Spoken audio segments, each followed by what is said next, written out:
You are now tuned in to the Believe Network. Do you believe?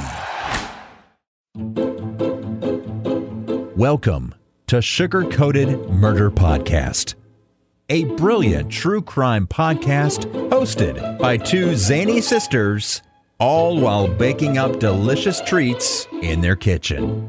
Here are your podcast hosts, Karen Devaney and Ann Varner.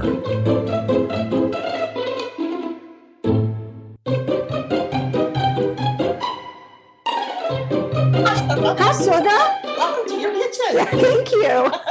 We have a guest. We do. It's a beloved guest. A beloved. It's a beloved guest. Beloved or beloved? It could be either. It could be. Okay. Well, let's don't keep him waiting while we try to massacre the English language. This is Leo. Hi, Leo. He's lovely Leo. Lovely Leo. Yes, he is a fellow podcaster. Welcome, Leo, to Slaying in the Kitchen with Sugar-Coated Murder. Thank you so much for having me on. Now, that could go either way. I could either be beloved or notorious or infamous. I thought about being infamous before. I don't know if that sounds kind of cool to me. You think infamous is the way you want to go? How about infamously beloved? That's got really a good. That's nice. Yeah, it's got a big title. Sounds like a big. You can start just signing off on all of your stuff. I be Leo, and it's infamously beloved emo. I might start doing it. I might think about that. Yeah, you should. Leo, tell us about your podcast. Yes. Well, my podcast is voluntary input, and like pretty much every podcast nowadays, it can be found literally everywhere. But the easiest way to find out all the places you can find it is just go to voluntaryinput.com. There's all the links for all the places you can listen to it. And also all the episodes are there as well. We also do video, so you can go check out the video versions of the podcast as well.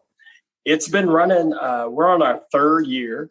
It's been going for quite some time. It's mainly a tech podcast, but we do all kinds of stuff, people and people behind the tech. So yeah, I think that it's more than a tech podcast because I feel like it's like tech plus life. Exactly. Yeah. That's really what it is. I might have to write that down too. Ideas. Because you know how those marketing people tell you, hey, you need to come up with specific words to market the podcast. I like that. Tech plus life. It is tech plus life. It really is, because the stuff some of my favorite episodes that you've done have not really been about technology. It's been about life. One of my favorite ones was the declutter lady that came on about organizing and decluttering, and she was really amazing. And I really liked that whole episode. And that wasn't about technology. That was about the plus life. Yeah. I thought you were going to say the stripper, but that's a different conversation. That was not my favorite. I'm sorry. I'm so sorry. And I better clarify, he's not a stripper anymore. He used to be a stripper. He used to be Former stripper. a male exotic dancer. Okay. Let's don't demean him to one label. Right. I did enjoy that one, but I'm telling you, the one that made the biggest impression on me, maybe it's my age and my station in life, was how to get your life organized. There's another one coming up about that, almost the same thing as well, another lady, but that may be next week. Okay.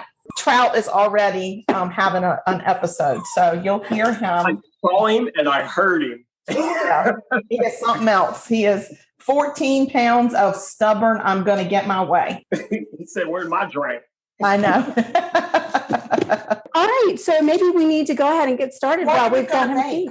What are we baking? Leo and I are going to make lemon cooler cookies. I love those things. Now, we used to have them growing up. They had the Sunshine Company made them. And we would take them with us to cheerleading camp and put them in the freezer. So when we got done with cheering all day, we'd go back to the dorms and have lemon cooler cookies. Yes. They don't make those anymore. No, they don't. So I was really excited to find a recipe for them. Yeah, because they are so good. They are And I wasn't sure Leo's level of comfort in the kitchen. So I wanted something that wasn't too terribly complicated. Yeah. We don't want to. No. I bragged a little bit to Karen. I'm no slouch in the kitchen. But no slouch. But you know, we have other people say that and come on, and then they couldn't find their teaspoon. Well, see, I'm the guy that I pre-measure because and we really I don't want to be pre-measuring. Yes. But So we're going to get started on these. The first thing we're going to do is cream our butter and sugar until it's light and fluffy, about 3 minutes. So this is probably the part you're going to get me on, because I was going to point out when I'm no slouch in the kitchen, that's usually meats and meals. Yeah. You get me on the grill and the smoker, I'm your man. I'm sure. My wife is always the one who concentrates on desserts the most. But I can read. That's what she always tells me. I can read. I'm like, that's your job. She says, you can read. With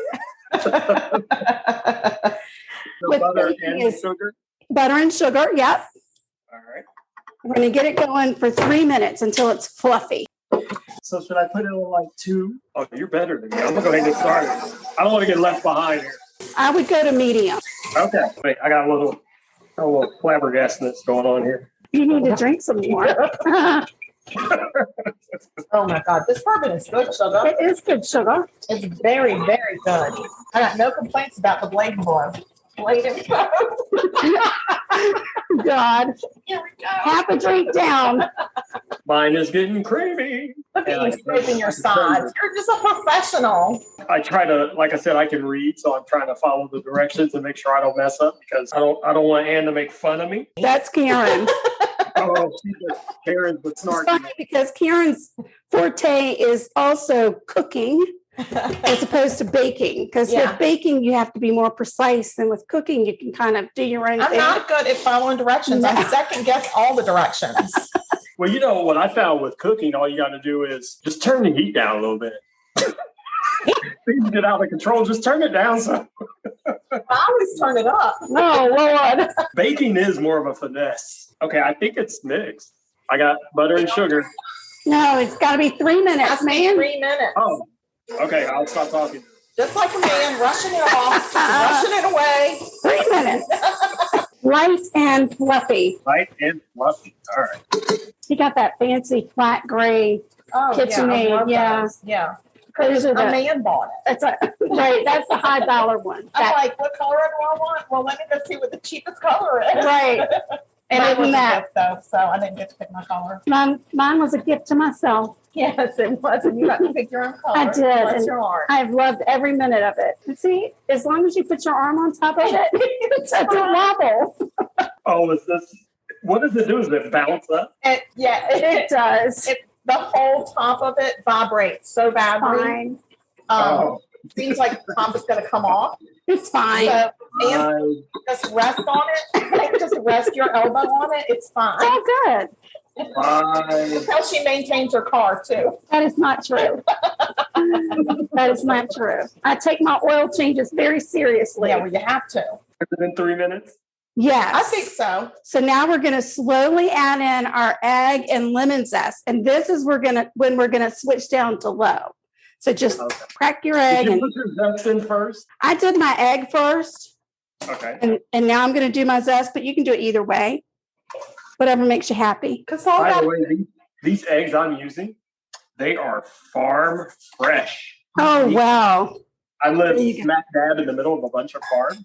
Oh, wow. And we have a farmer who she has several chickens, and we buy our eggs from her. And I don't know if you guys ever had them, which I'm sure you have. They taste 1,000 times better than any eggs you get in the store. Oh, yeah. We have a farmer friend, and sometimes we get eggs from her, but she makes us get them out from underneath her chickens. So we don't like that. In the summertime, we stay away because they're snakes. Oh, no, I wouldn't do that either. All we have to do is there's this carton rotation. So you buy eggs. Oh, nice. The carton, and other people buy them from her. The only people that make me mad are the ones who bring styrofoam. Oh, no, not the styrofoam. That's No just styrofoam. Okay, so eggs and zest and start mixing again. Yep. Scraping too. Yeah, you scrape it. Once your egg is mixed in there and your lemon zest is mixed in there, we're going to start adding our flour. Okay. Hey, we had the Who that came back last night for the first time since 1979. Wow. Oh my gosh. Why so long? Oh, you guys never heard of the Great Who concert tragedy? Oh, no. But real quick before I go on, did you just put all your flour in there? No, I just put a little bit. She just puts like a little at a time, like maybe a third And at a I time. dumped the baking powder into the flour. I did too. Yeah. And then I'm just putting a little bit in and mixing it and a little bit more and mixing that. Okay. So in 1979, you guys know when you go to concerts, that standing room only where you just walk in. So you have the regular seats down on the floor where you pay good money for those tickets. But then the rest of the seats on the outside, you just it's called general admission. Yeah. Well, they had the doors closed. This was at our old Coliseum called Riverfront. And all these people, young people, were outside waiting to get in. Just waiting to get in. Then they could hear the music start. Well, everyone started pressing forward, trying to get in. No. And, long story short, 11 people got killed. People were getting trampled and just crushed to death. This crowd just pushing, trying to get in. Wow. Horrible. Yeah. So the Who never came back until last night. Wow. Big event then. And did anybody die last night? No. Not That's at all. good. Everybody was well behaved. Yeah. Good. Well, we learned a lot from that first tragedy. A lot of venues did. So, Yeah. okay, I'm starting mixing again. Oh, Leo, while you're mixing, tell us how you got into podcasting. So for me, it was more of a, I just wanted to see if I could do it. I had been listening to podcasts for several years, and I had quite a few favorites, and it was just always fascinating to me and interesting. And I'm like, I'm kind of a naturally curious person. So sometimes something will just, what do you call it? I get a wow hair. Yeah. And I'm like, I just wonder if I could do it. And so that's how it all started. And Well, look at you. That's very brave. well, I was like, I want to find out how you do it. What's the technical stuff in the background, which was really what was interesting to me. And then how to pull it all off. And you've pulled it off. Look at you. And I can bake. Somehow you've managed to show up on our podcast. I know, which is really impressive. And so far, you're baking on the podcast. I still feel like yours are going to come out better. What? No way. You're the pro. So the key is don't overmix. As soon as you've got your flour mixed in, then stop mixing. Okay. I think we're just about there. All right. Nice. Does it smell lemony? Yes, it does. Karen's already scooping, isn't she? See? The pro over there. So what we're going to do once it's all together is we're going to roll them into balls. And then once they're rolled, we're going to flatten them just a little. Okay. All right. Well, I'm going to do it the bougie way because the recipe You got a says scooper, don't you? Scoopers. Scoopers are good. Do you have a scooper? I do, but I think my scooper is going to be too big. Yeah, I think you've got a big scooper. But again, you're the pro. I need a mini scooper. Put that on my Christmas list. Yes, please do. A mini scooper and a mini Cooper. See which one you get first. Okay. All right, so y'all are rolling. We're going to roll them. And then you very, very gently mash them a little bit. Yep. And then, so they're like a little button, a cute little button. I thought you were going to say a butt. Button. All right.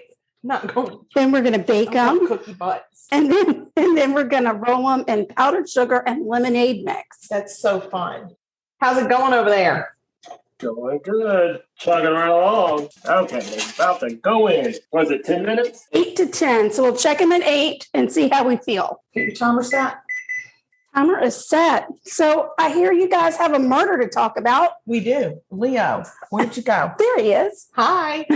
I was cleaning. I know you were. So, did you have a chance to look up anything on this murder? Well, I read through it, and there's a couple of things that fascinated me about it. Okay, well, let's go through it. I'm going to tell Ann has no idea what we're doing. No, I don't know. Okay. So we're talking about the Wisconsin suitcase murders. Murders. Murders. Mm-hmm. Murder. Oh, The suitcase was murdered. no way. Yes, that's what it was. Oh my. So I'm just going to take you on a little prequel to this event. Okay. Okay. Back in 2001 in Milwaukee, a stripper or an exotic dancer Thank you. goes to the apartment of a man whom she said had invited her over for a drink in a private show. That happens. We watched that show Striptease, and she went over for a drink in a private dance. Oh, gotcha. Remember, it happens. Once inside, the man walked her towards the bedroom and then pushed her inside the bedroom, locked the door, and then threw her down on the ground. Well, that's not nice. It doesn't sound like the drink was happening first. No. So she said to him, "Are you going to kill me?" And he responded by saying, "Are you going to have sex with me?" So I don't like it when people answer a question with a question. It's so annoying. That to me is a red flag right there. Like, question with a question, she's in trouble. But not that she was thrown to the floor and the door was locked. But no, it's the question with a question. That's the big red flag right there for me. That's the trigger. That was the trigger. So she actually at some point was able to escape and run out of his apartment into the street in just her underwear, screaming for help. The police arrive. Right. They charge her. What? Yeah, they charge her with prostitution. What? They did not arrest the man. What year was this? 2001. I mean, it wasn't the 1800s. Come on, people, let's get with it. Turns out the man was a cop. Oh, no. So he did get in a little bit of trouble. He was a detective on the Milwaukee police force, and he was forced to retire. He lost his job. He was forced to retire. Okay. So, scene. Now, we're going to jump ahead. Fast forward. Yeah, we're going to fast forward to June 5th, 2014. Okay. All right. So there's a farmer, not a farmer. A farmer, whatever. He's a guy that farms. So he is about 50 miles outside of Milwaukee, and he finds two very suspicious suitcases on his property. On the farm? On the farm. He does what anybody else would do. What in the Sam hell? He throws them in the ditch and keeps on going. I'm not dealing with these today. Get them off my property. So there were some guys that came by, and they were, the grass cutters that cut the grass on the side of the road, and they found the suitcases. And they called police because it seemed a little suspicious. Somebody lost their luggage, right? And very smelly. Very, very smelly. Oh, no. So upon arrival, the police investigate, and they did note that there is a very foul odor coming from one in particular, and there's a lot of fly activity around both. Oh, no. Right, Leo? Are you with me so far? I'm still with you. Okay. Okay. Feel free to jump in. Well, I was going to say, you already touched on one of the things about it that fascinated me was that he worked for the police originally. Yeah. Yes, he was a detective. Right. So he wasn't a rookie. Like, he'd been there for a while. Right. You don't just be detective. You don't just be a detective. You don't? Can I get an application to be a detective, please? Yeah. So he was on the police force, and he was never charged in that incident.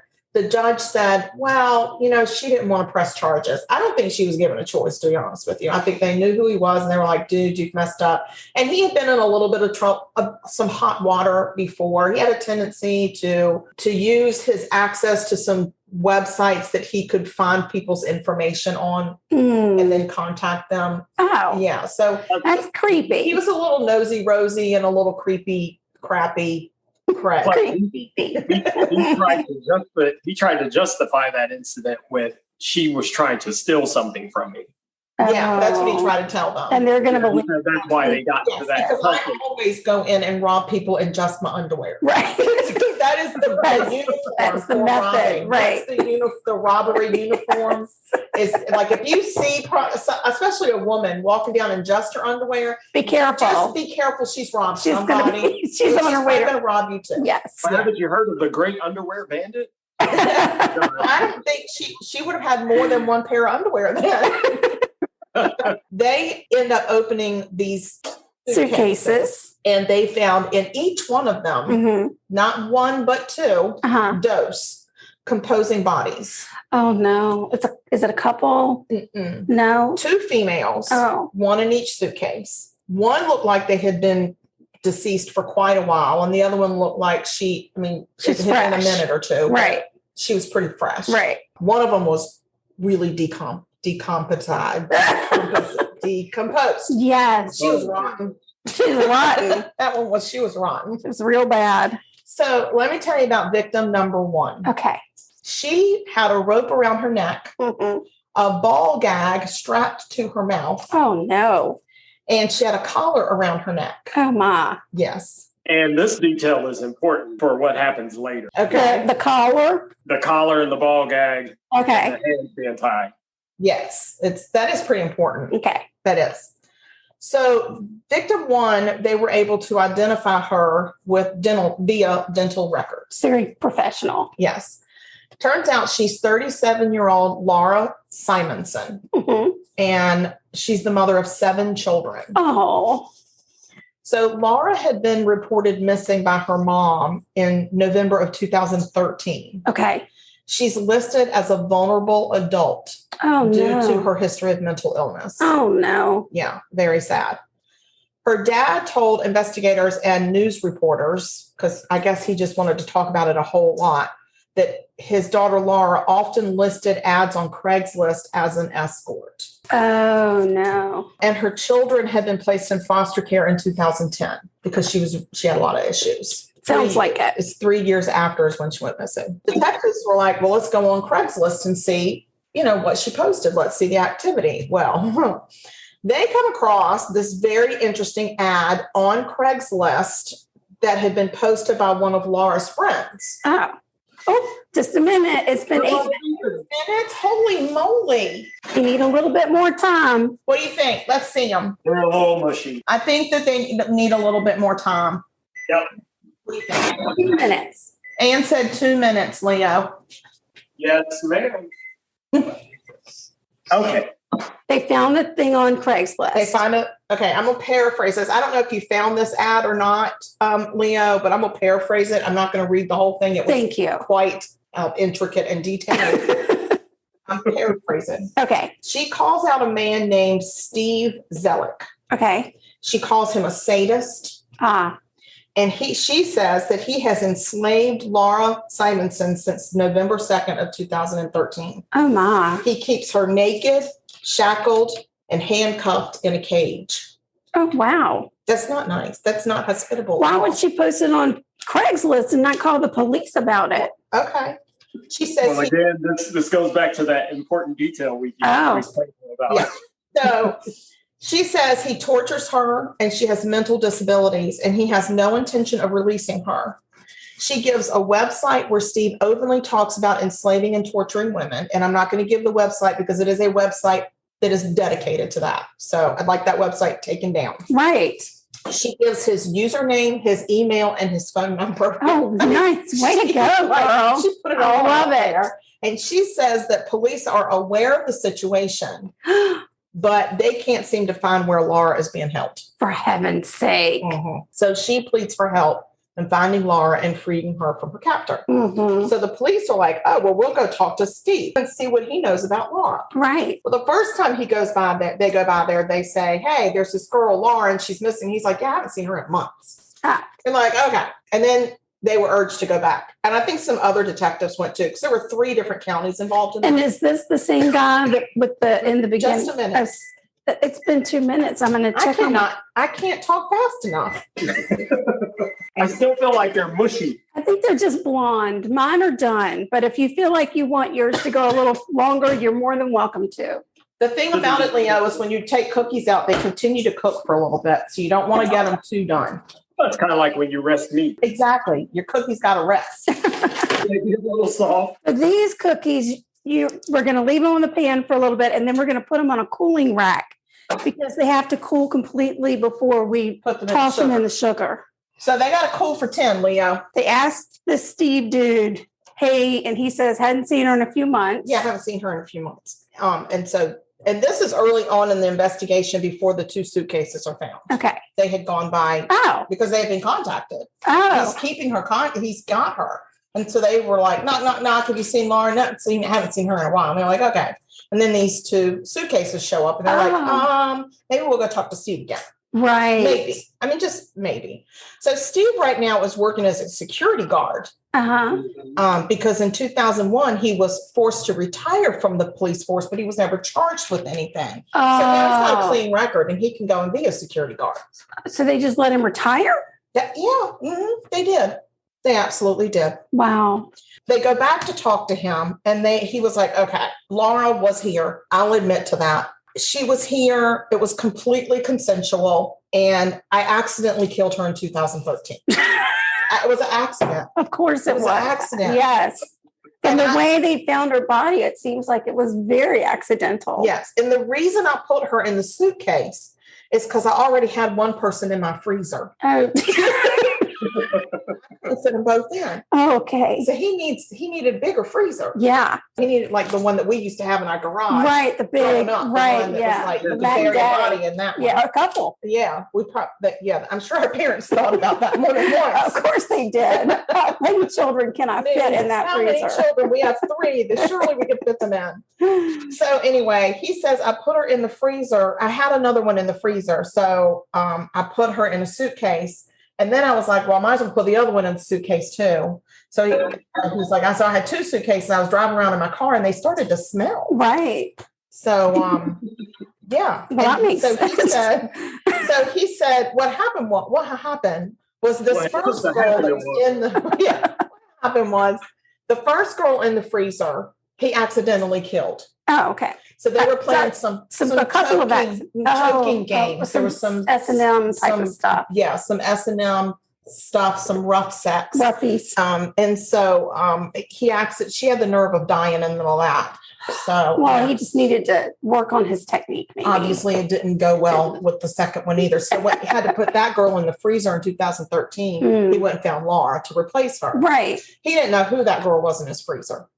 Oh, she's just a rando. She was a rando. I mean, now they got to go figure out who this girl is. Like, who's Jane Doe? Right. This Jane Doe in suitcase. They were found on June 5th. By the 25th, they had arrested Steve, which I'm really happy about this time. They charged him with 2 counts of hiding a corpse. That's it? That's what they charged him with. And they set his bond at first at $1 million.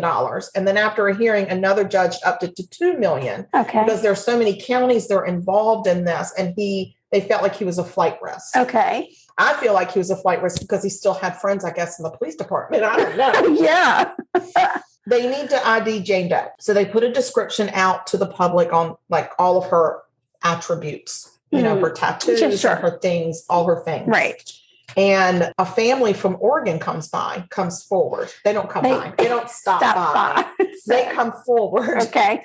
And they think it's their girl, Jenny. Okay. And I think she was 21. One article said 21. One article said 29. So I'm going to say she's 26. She's in her 20s. She's in her 20s. Right. So dental records do confirm that it is, in fact, Jenny from Oregon. Oh. In fact, the suitcase that Jenny was buried in was the one that Jenny left Oregon from to go out to. She got buried in her own suitcase? Yeah, I mean, that's rude. Wow. That's low. Right. Finally, he goes to court, and they charge him with double murder because he keeps saying, listen, it was consensual. It was an accident. But the DA says, I know you say it's an accident, but you choked not one girl, but then choked another girl the same exact way and killed her that way. Right. And they could tell this girl had her hands bound behind her. He didn't even uncuff her when he stuck her in the suitcase. Like he didn't take any of the, I don't know what those things are called, instruments of death. I don't know. But one of those things that you use, like in the boudoir, right? So those things, he didn't even remove them. They were on her, and he just stuck her in the suit. Like, take her hands out from under her back, right? So they knew that something was nefarious. Something very nefarious was going on because he left all the nefarious tools. He certainly did. Yeah, wow, and it just didn't seem right. So, so anyway, he ends up getting charged, and then he's found guilty of 2 homicides. This is the one that sticks in my craw. Okay. He gets 25 years and 35 years. Oh, no. To run concurrently. Are you kidding? So he really just got 35 years. Just say he got 35 years. Right. Don't give me this bull crap about 25 and 35. And no, you got 35. That's right. That's what you got. Then the other county where the girls were found, they charged him with the 2 counts of hiding the corpses. And he actually got another 10 years to run consecutive after the 35 years. So he had 45. So he actually got 45. Gotcha. And I don't know what the what it is in Wisconsin, like how long you have to serve before you can start coming up for bail? I don't know, because this is You mean for parole? For parole, Right. yeah, not bail. He ain't getting bail. No. He ain't getting it. So that's the Wisconsin. Why would they even allow him to come up for parole? Why didn't he get life with no parole? I don't know. What's up with Wisconsin? Why? I think because they can't prove he killed him. No, he admitted he killed him because he said it was an accident. Right. He says it was consensual. I'm like, okay, maybe the sex was consensual, but the actual murder was not consensual. They did not consent to being murdered. Right. I mean, I'm sorry, but they didn't. I don't believe that they did. I mean, maybe he's upset. Well, this leads to the other thing that fascinates me about this whole thing, because if you look at what the defense was, it was kind of like they were saying, well, in a way, it was their fault. Yeah. Because they were all engaged in this bondage, BDSM, weird kind of stuff. They put themselves on websites to engage in this stuff. They did. So in a way, it was their fault. Sure, they were all messing around. He was messing around. They were messing around. And then they accidentally got killed.